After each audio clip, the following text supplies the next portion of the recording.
What's up, cyber and crypto friends?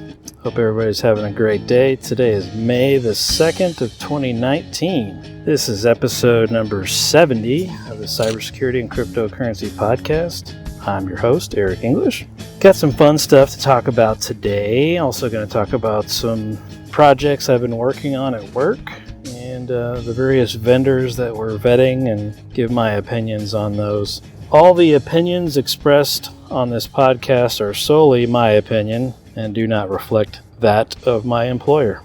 All right, with all the legalities out of the way, I wanted to talk about privileged access management. And if you're in cybersecurity, this is becoming a bigger thing now because there's so many admins and domain admin accounts and whatnot on various systems. And it's difficult to administer all those admins, make sure that all those admins are legitimate, that their passwords don't need to be reset, that the accounts are active. There's just a lot there.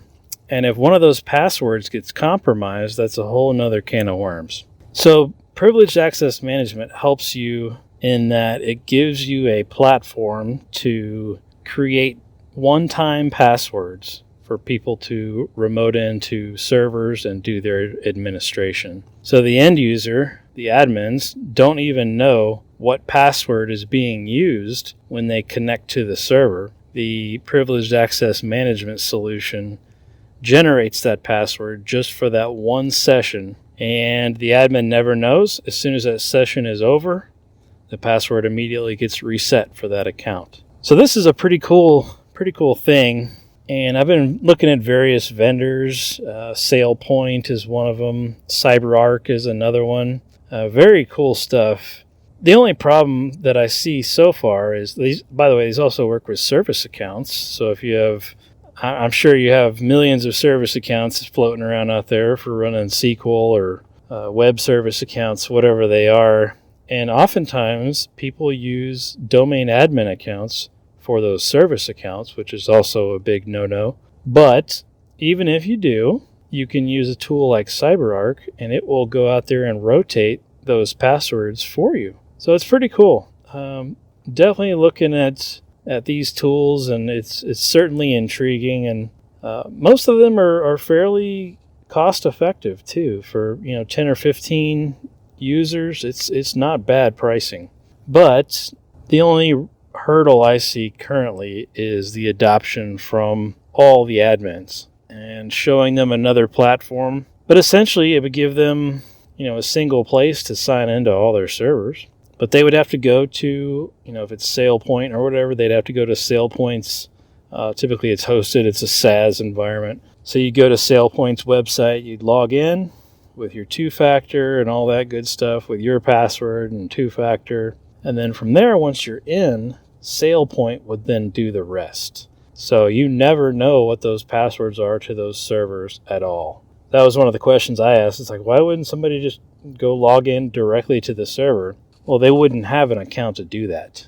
That's kind of the whole point of this. So not only do these PAM solutions help with managing the accounts and rotating, passwords and whatnot, but it actually can help with workflow of all things. You really wouldn't think of that with a PAM solution. You'd think that would slow you down. Actually, from what I've seen so far, it's quite the opposite. So you're essentially doing a single sign-on to get into, let's say, CyberArk, for example. You sign into that with your two-factor, and from there, you don't have to log into any other systems. And you can do more than just remote desktop. If you're a SQL administrator, you can open up SQL Management Studio with those credentials and still never know what the password is. So makes it very cool for even workflow purposes and helping people get to what they need to potentially quicker. So pretty cool stuff all around. If you want to tinker with one of these, there's a free one out there. It's called Thycotic, Thycotic. So you can go check that one out. It's free. The only drawback I've seen with Thycotic is that it's you basically have to run it on a Windows box running IIS, and I'm not a huge fan of IIS personally, but it at least gives you a feel for what these platforms do. And so you can kind of decide, hey, is this right for my environment? So far, from what I've seen, this is very, very helpful. I've shown it around the office to various admins and whatnot, and even the database folks, and they seem to love it too. They're like, this would save us so much time just getting into all these different systems. So, also with the SQL admins, they could just use those credentials to get to SQL Management Studio and not even have to log into the SQL Server to do anything, ever. So anyway, makes it very nice for permissions. You can give people only what they need access to and just really lock it down and rotate those passwords. Also, another added benefit of rotating those passwords so often, as you know, as you sign into various computers on your network with your account or your domain admin account, it leaves a hash of the password on that computer. So if you logged into 20 different workstations with your domain admin account, your password is hashed on that computer. Same on servers. Why is that a problem? Well, if a hacker gets a hold of one of those computers and they can grab that, it's called the SAM database on the computer in the Windows System 32 drivers folder. ETC drivers, I think is what it is. But if they can get that SAM file and start extracting those hashes from there, they can start cracking those hashes. Now, obviously, you have to be able to actually crack those hashes in a reasonable amount of time, and oftentimes, if you have a decent password, it's pretty unfruitful to try to crack those passwords. But if the password's getting rotated every time you sign off of a server or another system, that password hash is invalid. So it makes it really cool. You can also request access to certain things. So if you have admins that rarely get into whatever system and for whatever reason that one day they need it, they can actually request access to it, and it'll send the other admins an alert saying, hey, this guy or girl wants access to this for this many hours on this day, and it sends the request and the other admins can approve it. So a lot of cool advantages to a tool like that. So check out those PAM solutions if you're interested in that. It really, really helps with hardening, especially those privileged accounts, because if a hacker gets a hold of those privileged accounts, they're going to own your entire domain. And that's where this gets really scary. So that's why I've been heavily looking at the privileged account access and the PAM solutions and things like that, and trying to figure out what's the best way to lock all this stuff down as best we can. All right, so on to some newsworthy items that I've found over the last week or so. A couple of these are really disheartening because the targets in these cases are places that you would think would be sacred to a lot of folks. One of those was St. Ambrose Catholic Parish. They got scammed out of $1.75 million because of a business email compromise. So again, business email compromise is where a hacker gets a hold of your business email password, logs into your account, and starts sending messages as you and requesting funds. And apparently they wired a whole bunch of money to this hacker. You'd think, though, that a Catholic parish would be something that attackers wouldn't go after. It'd be sacred, but I guess not. There's really no restrictions or no limits to what these guys want to do. It's kind of sad if you ask me, but what can you do? The other one in this, another example is Cartoon Network. They got hacked and they were showing male stripper videos and Arabic memes on Cartoon Network. And, if kids are watching that stuff, that's terrible. Like, why would you do that?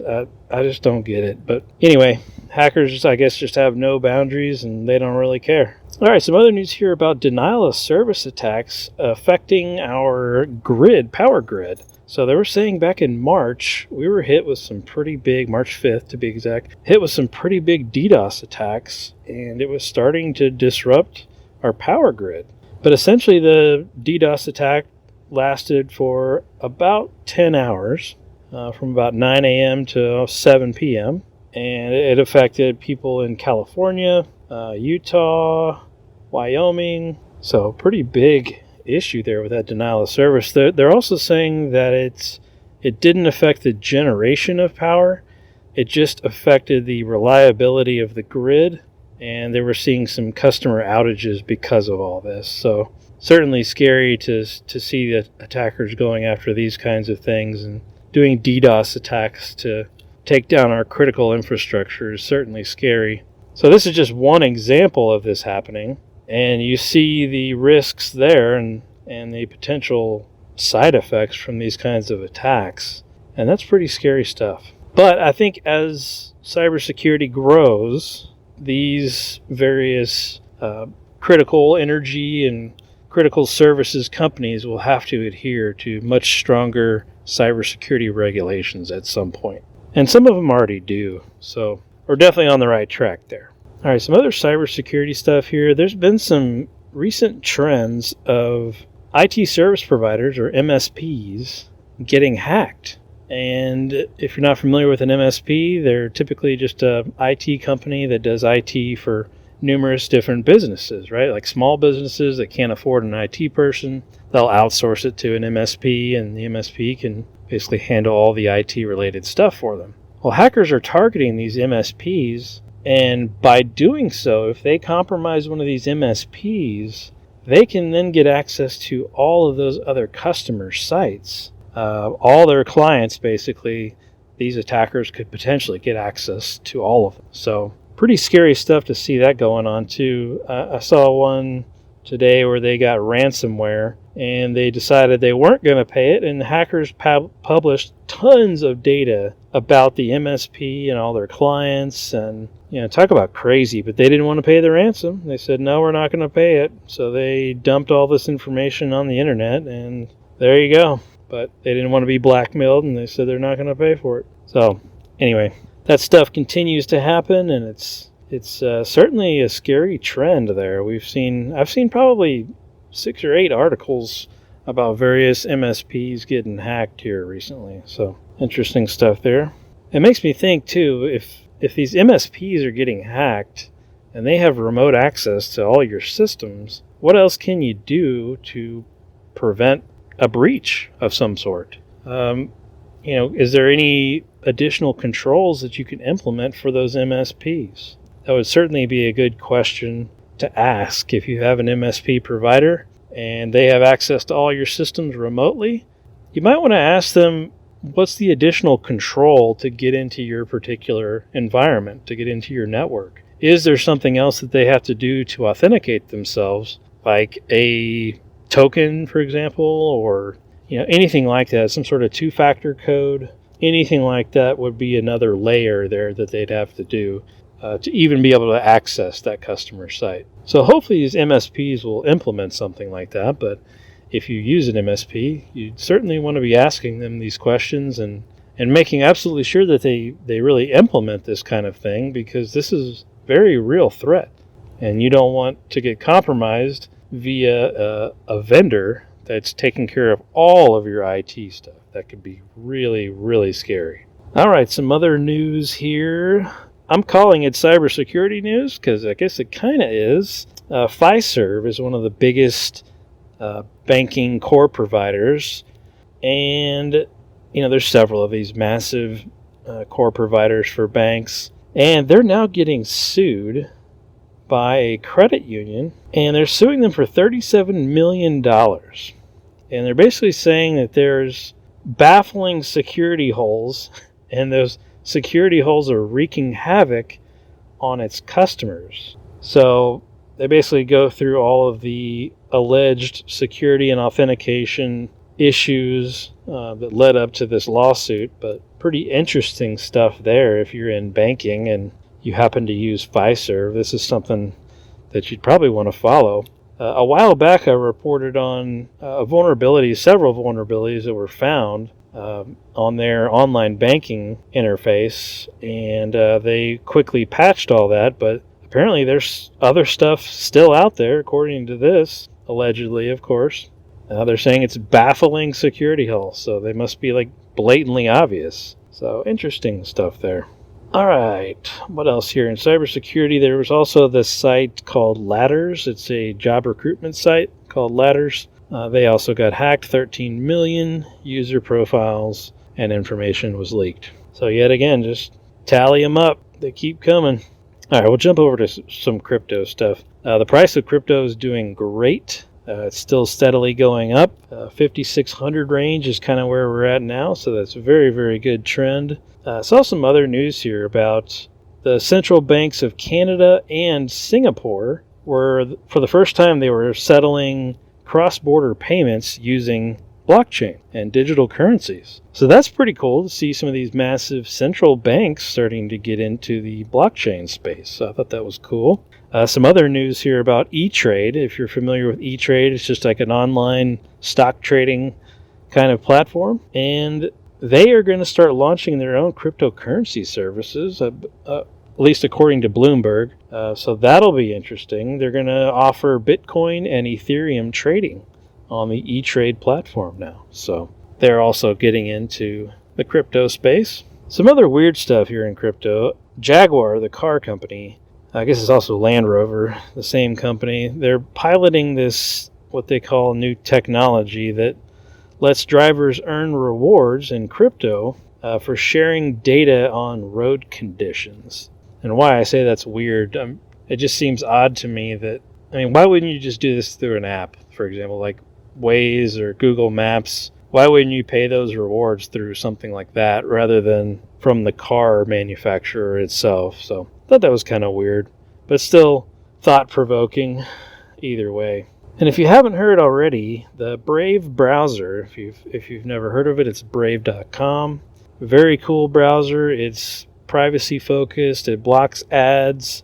They recently rolled out their own advertisements for Brave, and they pay you back in BAT tokens. So that is live, that is active now. It looks like they pay you out once a month. So basically all the ads that you look at, it adds up over time, and they pay it out once a month to you in BAT token. And you can then turn around and use that BAT token to tip other websites that you visit frequently if you wanted to. So kind of cool stuff there. It's definitely an interesting web model, but certainly makes it easier and better for the end user to not see all the advertisements on the page and be able to select how many ads they actually want to see per hour, which is what the Brave browser is doing. So pretty cool stuff there too. All right, folks, that's all I've got for today. If you want to follow me on Twitter, I'm at CyberCryptoGuy. It's CyberCryptoGuy on Twitter. Check me out on there. I retweet a bunch of the articles we talk about here on the show. Thanks, everybody. Have a great weekend.